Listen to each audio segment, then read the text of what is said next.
People think that making a game in C++ is hard and useless, but is that really true? There are 3 simple steps to learning C++ game dev. And while it took me a few years to go through all of them, with this video, it will only take you like a few months to go from here to here. Because I covered the exact mistakes beginners get stuck on. Back in 2018, I was at my first ever game jam. I worked 2 full days and nights, and barely slept between 2 chairs. And everyone made games about depression, including my game. But it was super cool, and I got to talk with many people. Everyone there made games using Unity, but I was a little different. I didn't like game engines, so I made my game from scratch in C++. And while that was cool, my plan was to eventually learn OpenGL and make 3D games in C++.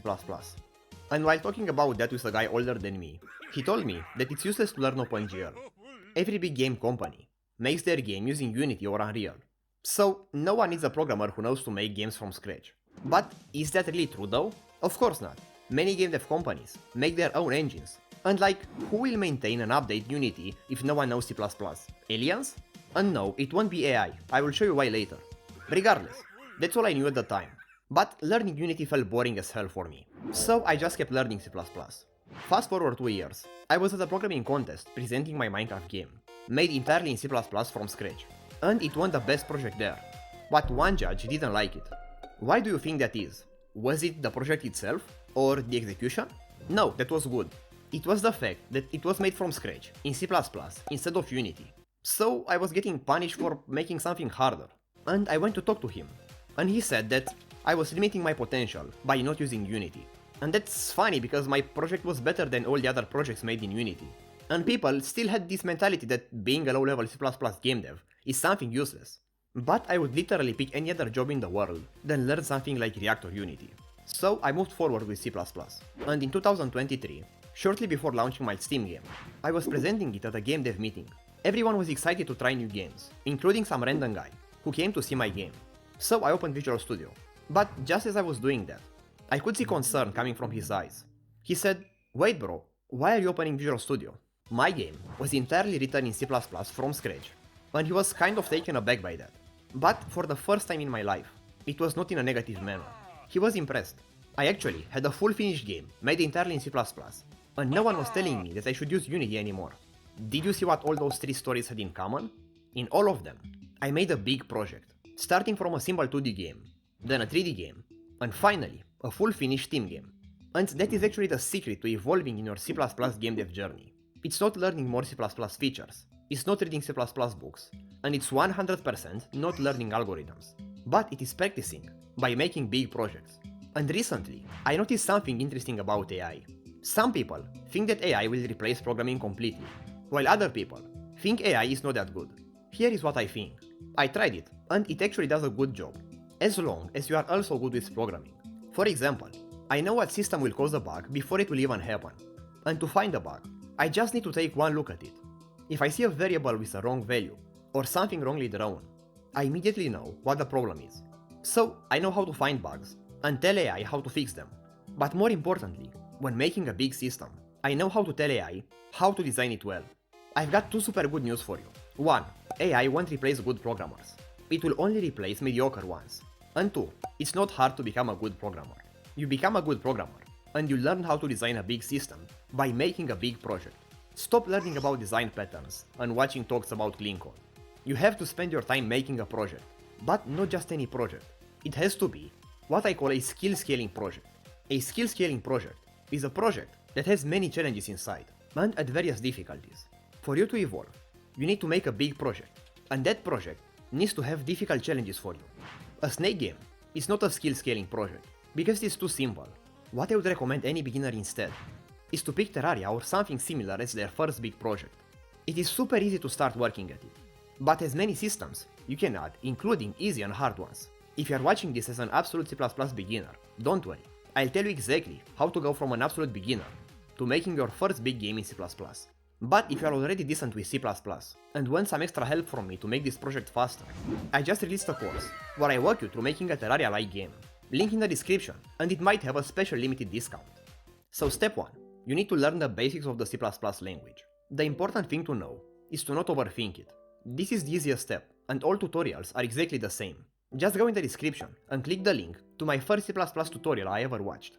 Ideally, you should know how to use functions, pointers, classes, and some basic C++ utilities, like strings and vectors.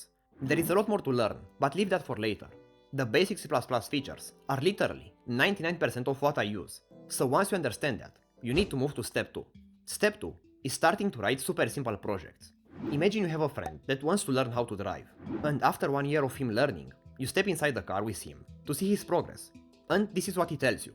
Yo, I'm so excited, this is my first time driving. What do you mean your first time? Haven't you been learning for an entire year? Well, yes, I've been reading books about how to drive for an entire year. I've never drove. I think you get the irony of this story. But this is exactly what most people do. They never actually practice. They just watch theory videos and learn about design patterns. Now that you know some C++, it's time to practice by writing some programs. Here is an idea. Make a story-based game in the console, where something happens and you have to pick between two options. It can be super simple, like the story can just be hard-coded.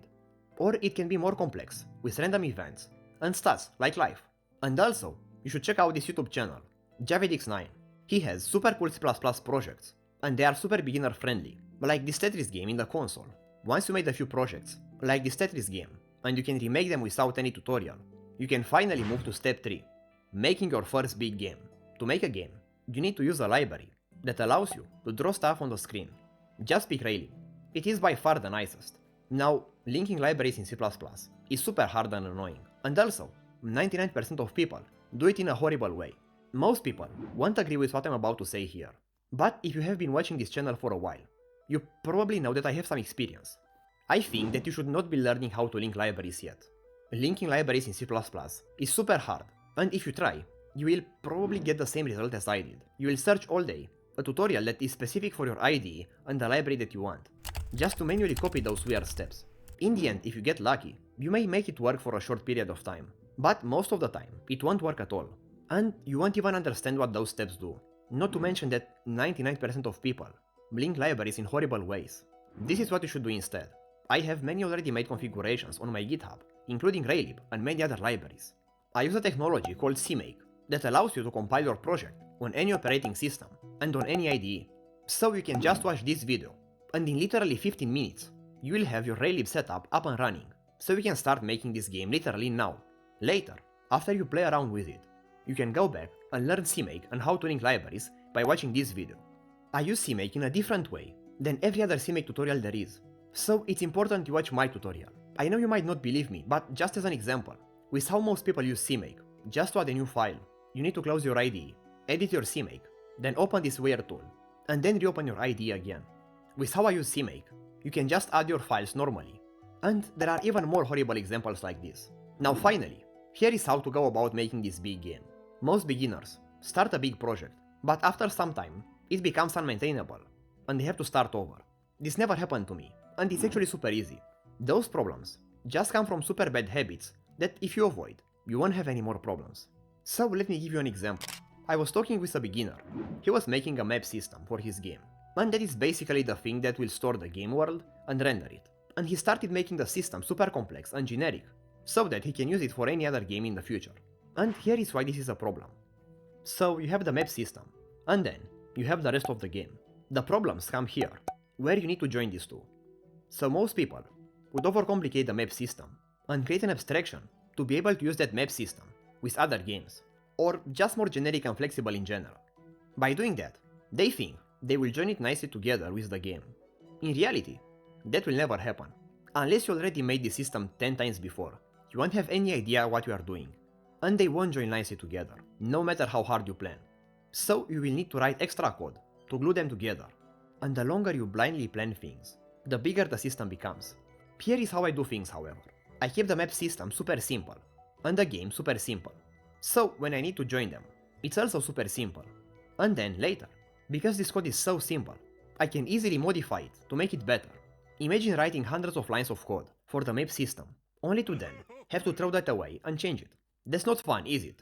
But now, imagine writing like 10 lines of code, trying it out, and then, based on your new observations, you change it to make it better.